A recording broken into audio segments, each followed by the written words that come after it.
महाराष्ट्रामधील अमरावती जिल्ह्यातील एका छोट्याशा खेड्यागावात एक सुनील नावाचा मुलगा राहत होता. सुनीलला एक लहान बहीण होती आणि तो आपल्या आई वडिलांसोबत राहत असे. त्याचे वडील शेतकरी होते. त्यांच्याकडे 40 एकर शेती होती. त्यामुळे त्यांचा चांगलाच मालाला भाव वगैरे यायचा आणि परिस्थिती पण चांगलीच होती.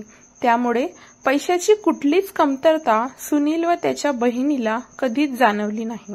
सुनील अभ्यासामध्ये फारसा हुशार नव्हता, म्हणून त्याने कसेबसे 12वी पर्यंतचे शिक्षण पूर्ण केले व वडिलांसोबतच त्याच्या गावी शेती करण्यामध्ये वडिलांना तो मदत करायचा. असे सुरू असताना सुनील लग्नाच्या वयाचा झाला होता. तेव्हा त्याचे आई वडील सुनीलसाठी मुलगी शोधायला सुरुवात करतात. अशातच एका मुलीचे स्थळ सुनीलसाठी येते आणि त्यांचे लग्न निलिमा नावाच्या मुलीशी करून देतात. निलिमा ही अत्यंत गरीब कुटुंबातील मुलगी असते. तिचे आई वडील हातमजुरी करून आपला उदरनिर्वाह करीत असतात. निलिमाला 2 भाऊ आणि 1 बहीण असे ते 4 बहीण भावंड असतात. निलिमाचे लग्न सुनीलशी झाल्यानंतर ती लग्न करून सुनीलच्या घरी जाते. ती घरातील सर्व व्यक्तींशी आदराने वागते. सासू सासऱ्यांशी अत्यंत प्रेमाने वागते आणि तिच्या नणंदशी सुद्धा निलिमाची वागणूक ही परिवारामधील प्रत्येक व्यक्तीशी अत्यंत प्रेमाची असते. ती घरातील सर्व कामे काळजीपूर्वक करते. सर्वांना काय हवे नको, घरातील स्वयंपाक, धुणी, भांडी असं सर्वच घरातील कामे निलिमा करत असे आणि सुनील सुद्धा तिच्या सोबत खूप प्रेमाने वागत असतो. तो तिला खूप प्रेम देत असतो. सोबतच सासरची व्यक्ती सुद्धा निलिमा सोबत खूप छान वागत असतात. सुनील शेतीसोबतच त्याचा एक व्यवसाय करतो आणि व्यवसायामध्ये तो खूप प्रगती करतो. त्यामध्ये सुद्धा तो भरपूर संपत्ती कमावतो. एक छानशी 4 चाकी तो घेतो. आपल्या मुलाला एवढे पुढे गेलेले पाहून सुनीलचे आई वडील खूप आनंदी असतात आणि निलिमा सुद्धा खूप आनंदी असते. परंतु सुनीलचे जे मित्र असतात तर ते मित्र जी संगत असते ती फारशी चांगली नसते आणि म्हणतात ना की आपल्या चांगल्या आणि वाईट मार्गावर नेण्यावर आपली संगत कोणाशी आहे तर हे सुद्धा खूप महत्त्वाचं असते. असेच काही सुनीलच्या बाबतीत घडते. सुनीलचे मित्र त्याला चुकीच्या मार्गाला नेण्याचा प्रयत्न करू लागले. त्यांनी सुनीलला सुरुवातीला थोडं व्यसन करण्यास सांगितले. मग हळूहळू सुनीलला व्यसन लागले. ते करत करत सुनीलला दारूचे खूप व्यसन लागले. तो खूप जास्त व्यसन करायला लागला. जसे जसे दिवस जात होते तसे तसे सुनील व्यसनाच्या जास्तच आहारी गेला होता. सतत सुनील दारू पिऊन घरी यायचा. दारूच्या व्यसनामुळे त्याचे आयुष्य खूप जास्त विस्कळीत होऊ लागले होते. हळूहळू वेळ पुढे जात होती आणि लग्नाला 2 वर्ष पूर्ण होते. निलिमा एका गोंडस मुलीला जन्म देते आणि निलिमाला मुलगी झाल्यामुळे सुनील तिला त्रास देतो, कारण त्याला मुलगी नाही मुलगा हवा होता. मुलगी झाल्यामुळे निलिमाला तो सतत त्रास देत असतो. तिच्याशी भांडणं करत असतो. असेच एक दिवस सुनीलने निलिमाशी खूप जास्त भांडण केले आणि रागाच्या भरात निलिमावर त्याने हात उचलला आणि तिला जोरात ढकलले. त्याच्या मारामुळे निलिमाच्या डोक्याला खूप इजा झाली होती आणि तिचे डोकं रक्तबंबाळ झाले होते. आणि हे सर्व झाल्यानंतर सुनील तिथून पुन्हा आपल्या मित्रांकडे निघून गेला आणि तो मस्त दारू पिऊन बाहेरच मित्रांसोबत फिरत होता, मज्जा मस्ती करत होता. परंतु त्याला थोडी देखील निलिमाची काळजी नव्हती की घरी आपलं लहान बाळ आहे आणि आपण आपल्या पत्नीला दुखापत केली आहे, याचा त्याला थोडा सुद्धा पस्तावा नव्हता. नंतर निलिमा आपल्या वडिलांना फोन करते आणि सर्व झालेली हकीकत ती वडिलांना सांगते. वडील आपल्या मुलीला घेऊन माहेरी जातात. त्यानंतर सुनीलचे वडील सुनीलला म्हणतात की बेटा समजावून घे, समजून सांगायचं, बेटा सुनबाईला परत घरी आण. मुलगा मुलगी एकच असते, त्यामुळे तू या विषयावरून तिच्याशी भांडू नको आणि तुझं दारू पिणं हे जे व्यसनाच्या आहारी वगैरे गेला आहे तर हे तू बंद कर आणि निलिमाला त्रास देऊ नको. निलिमाला घेऊन ये आपल्या घरी. सुनीलचे आई वडील सतत सुनीलला म्हणायचे की सुनबाईला परत घरी आण, पण सुनील ऐकायचं सोडून त्यांच्यावरच ओरडायचा तो म्हणायचा, तुम्ही तुमचं आयुष्य आरामात जगा आणि माझं आयुष्य आनंदात मला जगू द्या. त्या परिस्थितीत सुद्धा सुनील दिवसेंदिवस जास्त दारू पिण्याच्या आहारी जाऊ लागला होता आणि ही परिस्थिती अधिकच बिघडत होती. सुनीलचे आईवडील तर खूप चिंतेत होते. त्यांना आपल्या मुलाचे भविष्य उद्ध्वस्त होत असल्याचे पाहून त्यांना खूप दुःख होत होतं. त्यांना वाटत होते की निलिमा परत आल्यावर सुनील सुधारेल, म्हणून ते आपल्या सुनेला निलिमाला घेण्यासाठी तिच्या माहेरी जातात. ते तिला समजावतात आणि म्हणतात, बेटी निलिमा, आमचा एकुलता एक मुलगा आहे. तो पूर्णपणे बिघडत चालला आहे. जर तू त्याच्यासोबत राहिली नाहीस तर तो अधिकच वाईट होईल. फक्त तूच त्याला सुधारू शकतेस. माझ्यासोबत परत चल आणि त्याला समजावून आपल्या घराला पुन्हा स्थिर कर. बेटा निलिमा. निलिमा त्यांच्या विनंतीला मान देऊन त्यांच्यासोबत घरी जाते.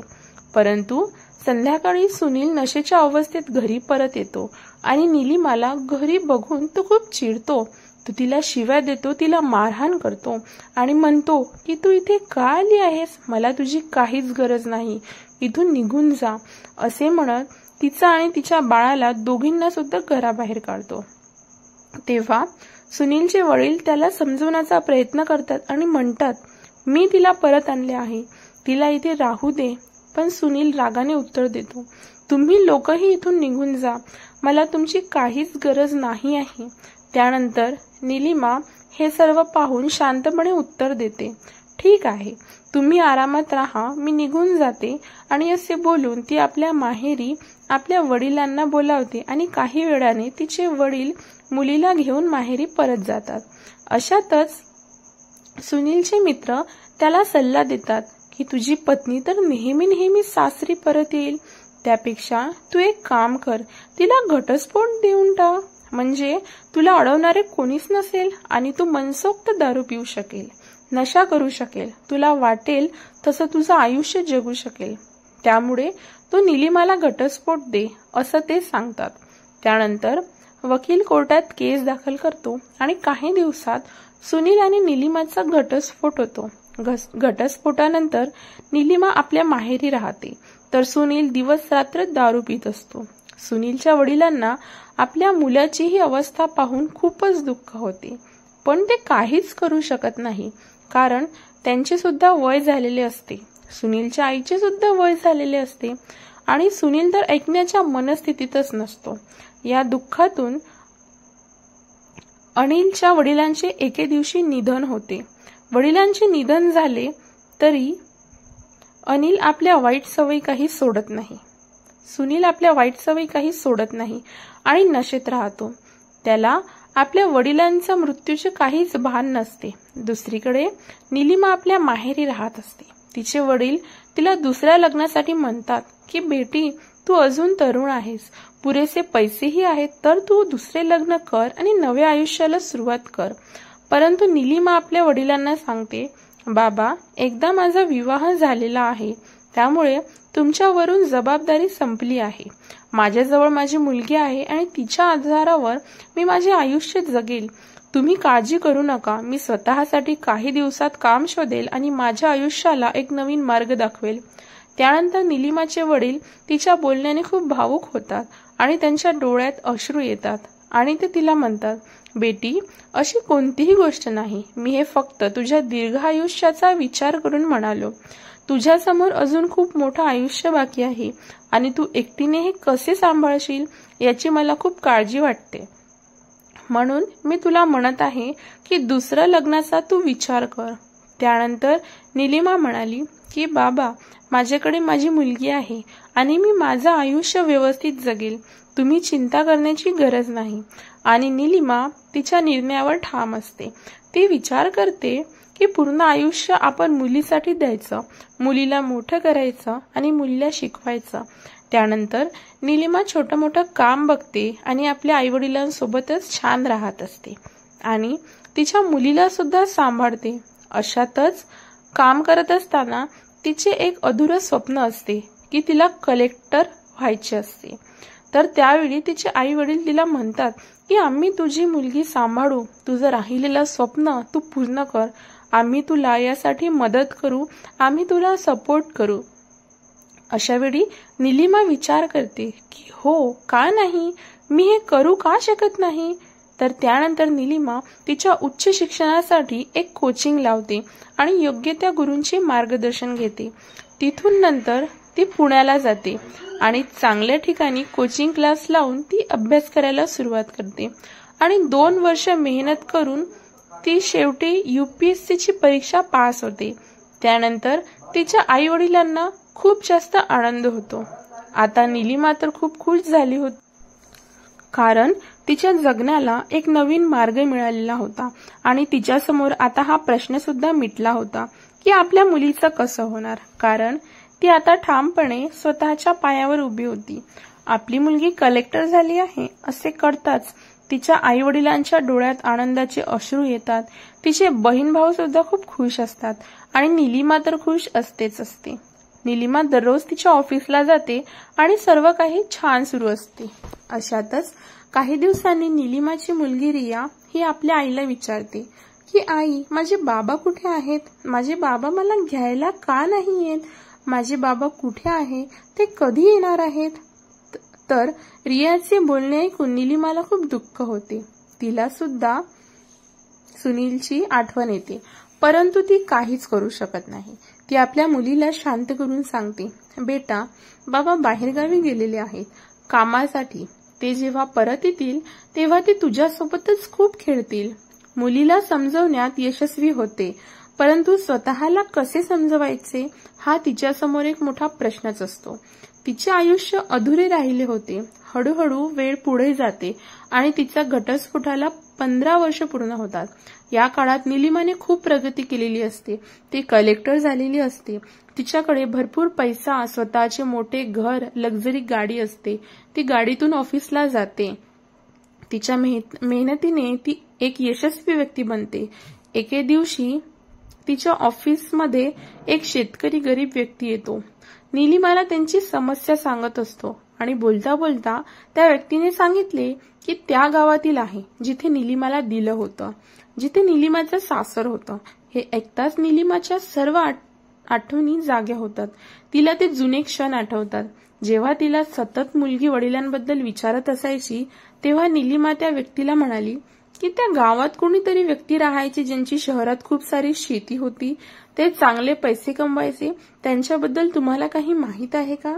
तेव्हा ते वयस्कर व्यक्ती म्हणाले, हो मॅडम, मला माहित आहे. त्यांचं घर आमच्या घरापासून थोडंच दूर अंतरावर आहे. पण त्या घराबद्दल मलाच नाही तर संपूर्ण गावाला माहित आहे. निलिमा पुढे विचारते, त्यांचं कसं चाललंय, काही सांगू शकता का? त्यावर ते व्यक्ती म्हणाले, त्या घराबद्दल सविस्तर सांगू लागले. त्यांच्या बोलण्याने ऐकण्याने निलिमा खूप आश्चर्यचकित झाली. त्या व्यक्तीच्या माहितीवरून निलिमाला तर धक्काच बसला. ती विचारते की मॅडम, पण तुम्ही हे सगळं काय विचारताय? ते पण निलिमा सांगते, मी त्या घराची पूर्वीची सून आहे, पण 15 वर्षापूर्वी माझा त्यांच्याच तिथे घटस्फोट झाला आहे. हे ऐकल्यावर ते व्यक्ती खूप भावुक होतात. तिला नंतर विचार येतो की तिला ज्या जागी त्यांच्या जवळ जायला हवं.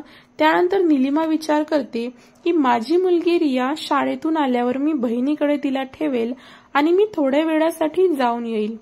निलिमा तिच्या गाडीत बसते आणि थेट त्या गावात पोहोचते जिथे तिचे सासर असते. गावात पोहोचून ती तिच्या पूर्वीच्या सासरच्या घरासमोर गाडी उभी करते. गावकरी ज्यांनी कधी तिच्या पतीचा नाश करायचा प्रयत्न केला होता ते त्या मोठ्या गाडीला पाहून आणि त्यांच्या घरासमोर पाहून आश्चर्यचकित होतात. ते आपल्या घराच्या खिडक्यांमधून पाहत राहतात आणि विचार करतात की इतक्या मोठ्या गाडीतून कोण आलंय आणि इतक्या श्रीमंत व्यक्तीचा इथे काय संबंध आहे.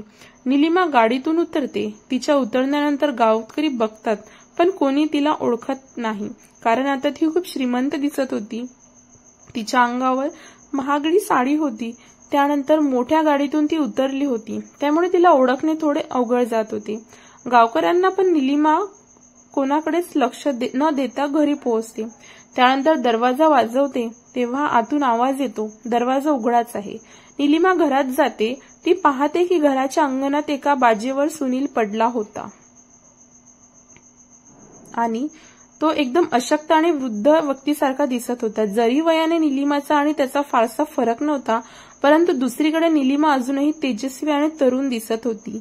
निलिमा त्यांच्याजवळ जाऊन विचारते, सुनील, तुमची ही अवस्था कशी झाली? सुनील तिचा आवाज ऐकून तिला पाहतो आणि क्षणभर एकदम आश्चर्यचकित होतो.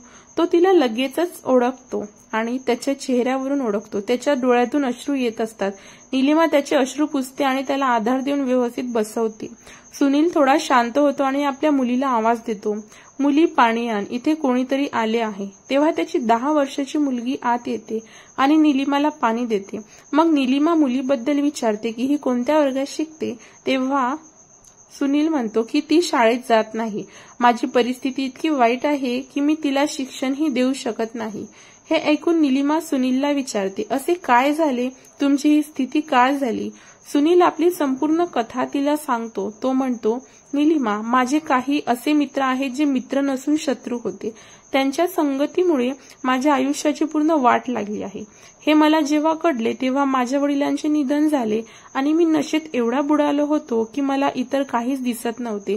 आणि काही दिवसांनी माझ्या आईचा सुद्धा मृत्यू झाला आणि तिने मृत्यू आधी मला समजावले होते की बेटा, तुझे वडील गेले आहेत, आता कधी ना कधी मी सुद्धा जाणार आहे.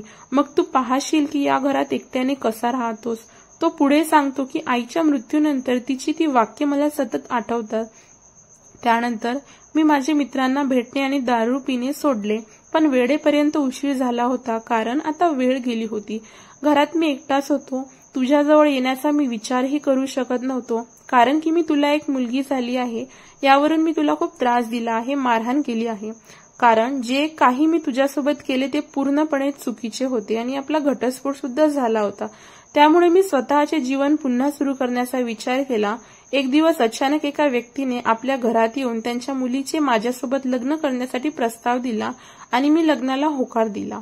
त्या मुलीशी माझे लग्न झाले, पण त्या मुलीने मला 3 वर्षातच पूर्णपणे उद्ध्वस्त केले. शेवटी आम्हाला घटस्फोट घ्यावा लागला आणि त्यावेळी आम्हाला एक मुलगी जन्माला आली होती. घटस्फोटाच्या बदल्यात तिने माझ्याकडून खूप मोठी रक्कम घेतली आणि ती आपल्या माहेरी निघून गेली. सुनील पुढे म्हणाला, मी त्या मुलीची काळजी घेतोय, पण माझ्याकडे आता खाण्यासाठी किंवा कमावण्यासाठी काही शिल्लक नाही. या घराचा आणि दुकानाचा सौदा करून घेईल मी. हे घर सुद्धा विकत आहे आणि शेती, माझी सर्व संपत्ती पहिलेच विकली आहे. माझ्या मुलीसोबत पुन्हा जीवन नव्याने सुरू करेल. मी घर विकल्यानंतर हे सांगताना सुनीलच्या डोळ्यातून अश्रू येऊ लागले आणि तो खूप रडू लागतो. तरीही निलिमाला आधीच माहिती असलं तरी तिला हे सर्व सुनीलच्या तोंडून ऐकायचं असते. काही वेळाने सुनील शांत होतो आणि म्हणतो, निलिमा, जाऊ दे या जुन्या गोष्टींना. तू मला सांग, तुझं कसं चाललंय? निलिमा म्हणते, मी चांगल्या प्रकारे माझं आयुष्य घालवत आहे. मी आता कलेक्टर झाली आहे. पण तुमची मुलगी सतत विचारते की बाबा कुठे आहे, बाबा केव्हा येतील. मी तिला सांगितले की पैसे कमावण्यासाठी बाहेर गेले आहे, ते लवकरच परत येईल. हे ऐकून सुनील खूप भावुक होतो आणि तो रडू लागतो. तो निलिमाला म्हणतो की मला एकदा माझ्या मुलीशी भेटू देशील का? तेव्हा निलिमा म्हणते की एकदा का? तुम्हाला मी मुलीसोबत नेहमीसाठी राहू देईल आणि तुम्हाला जर तुम्ही केला त्या गोष्टीचा पश्चाताप असेल तर नेहमीसाठी सोबत राहायला मला काहीच प्रॉब्लेम नाही आणि या मुलीचं भविष्य सुद्धा मी बिघडू देणार नाही, असं निलिमा सुनीलला म्हणते. आणि असं बोलून ती त्यांच्या मुलीला सोबत घेऊन जाते. जिथे तिचा मोठा बंगला असतो. ती सर्वप्रथम सुनीलला डॉक्टरांकडे घेऊन जाते आणि त्याला आपल्या घरी पाठवते. मुलांना एक चांगल्या शाळेत प्रवेश घेते आणि तिला चांगलं शिक्षण देते. हे सर्व झाल्यानंतर निलिमा ठरवते की सुनीलशी पुन्हा लग्न करेल. दोघे पुन्हा विवाह बंधनात त्यानंतर सुनीलने गहाण ठेवलेली दुकान सुद्धा तो आपल्या पैशाने परत सोडवते आणि ती दुकान पुन्हा सुरू करून देते. सुनील सांगते, आता फक्त दुकान सांभाळा, बाकी सगळं मी पाहिल, काहीही चिंता करू नका. सुनील पुन्हा त्याच जोशने दुकान चालू लागतो. तो नेहमीच आपल्या पूर्वीच्या वागणुकीसाठी निलिमाची माफी मागतो, पण निलिमा त्याला म्हणते, जुन्या गोष्टी विसरा आणि पुढचं आनंदाने आयुष्य जगा. दोघं हसत खेळत आयुष्य जगतात. त्यांची मुलगी ज्या वडिलांबद्दल जाणते तेव्हा तेही खूप आनंदी होते. तिला वडील आणि बहीण दोघेही मिळतात. त्या दोघी छान सोबत राहतात. अशा प्रकारे त्यांचे कुटुंब पूर्ण होतं. सगळे एकत्र राहतात, आनंदाने राहतात. कधी ते त्यांच्या गावच्या घराला भेट देतात. गावातील लोक जेव्हा ऐकतात तेव्हा त्यांना आश्चर्य वाटतं आणि ते चकित होऊन उघड्या डोळ्यांनी पाहतात. आपल्या आयुष्यामधून संघर्षातून आपल्याला काहीतरी शिकायला मिळालं आणि स्वतःच्या आयुष्याला एक सकारात्मक वळण द्यावं। मित्रांनो, तुम्हाला ही कथा कशी वाटली तर नक्की आम्हाला कमेंट बॉक्समध्ये कळवा आणि चॅनलला नवीन असाल तर सबस्क्राईब करायला विसरू नका। धन्यवाद।